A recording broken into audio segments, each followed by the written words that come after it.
24 और मैं हूं आपके साथ श्वेता मिश्रा।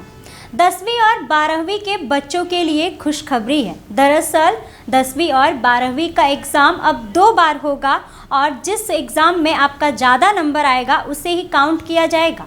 अब बताते हैं आपको सब कुछ विस्तार से। 10वीं और 12वीं की बोर्ड परीक्षाओं के पैटर्न में बड़ा बदलाव होने जा रहा है। केंद्रीय शिक्षा मंत्रालय ने बताया कि साल में एक बार होने वाली बोर्ड परीक्षाएं अब 2 बार होंगी। दोनों एग्जाम में से जिसमें स्टूडेंट के ज़्यादा नंबर आएंगे उसे ही गिना जाएगा। यह फैसला बुधवार को नई राष्ट्रीय शिक्षा नीति को लेकर हुई बैठक में लिया गया।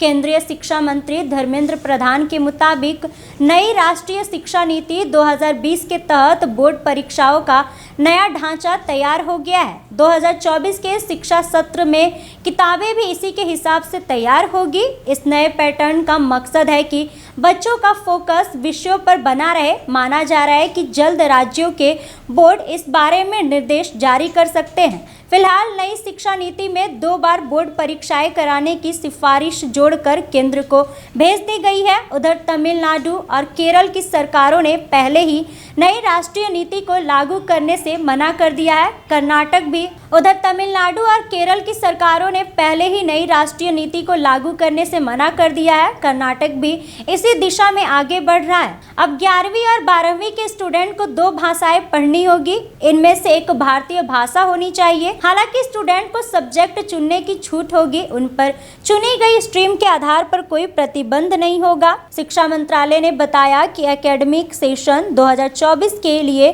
किताबों में भी बदलाव किया जा रहा है। किताबों में अब भारी भरकम सिलेबस नहीं रखा जाएगा।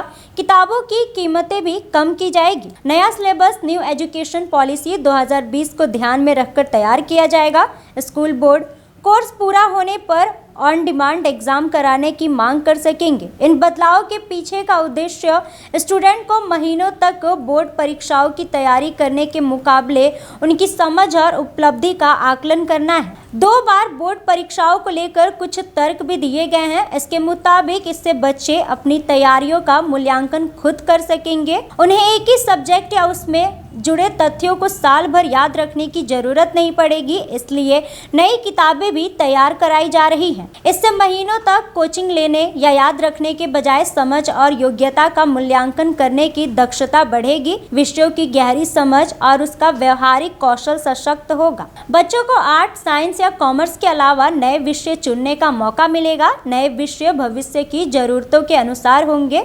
स्कूल बोर्डों को ऑन डिमांड परीक्षा कराने की क्षमता विकसित करनी होगी। धर्मेंद्र प्रधान ने बताया कि नई शिक्षा नीति का करिकुलम केंद्र को सौंप दिया है। राष्ट्रीय निरीक्षण समिति और पाठ्य पुस्तक समिति मूल भारतीय सोच के अनुरूप इसकी जांच कर रही है। ये समितियां कक्षा 3 से 12वीं तक के लिए 21वीं सदी की जरूरतों के अनुसार पाठ्यक्रम को अंतिम रूप देगी। नई शिक्षा नीति को 29 जुलाई 2020 को इसे मंत्रिमंडल से मंजूरी मिली थी। इसमें शिक्षा नीति में समानता, गुणवत्ता जैसे कई मुद्दों पर ध्यान दिया गया है। सरकार ने नई शिक्षा नीति पर केंद्र और राज्य के सहयोग से जीडीपी का 6% हिस्सा खर्च करने का लक्ष्य रखा है।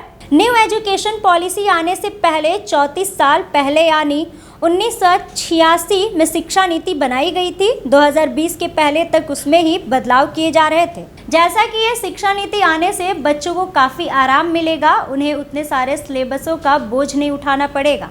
बाकी इस पूरे मामले पर आपका क्या कुछ कहना है, आपकी क्या राय है, कमेंट बॉक्स में अपनी राय दें। फिलहाल इस खबर में बस इतना ही। ऐसे ही तमाम खबरों के लिए बने रहे हमारे साथ और देखते रहे एक न्यूज़ 24। धन्यवाद।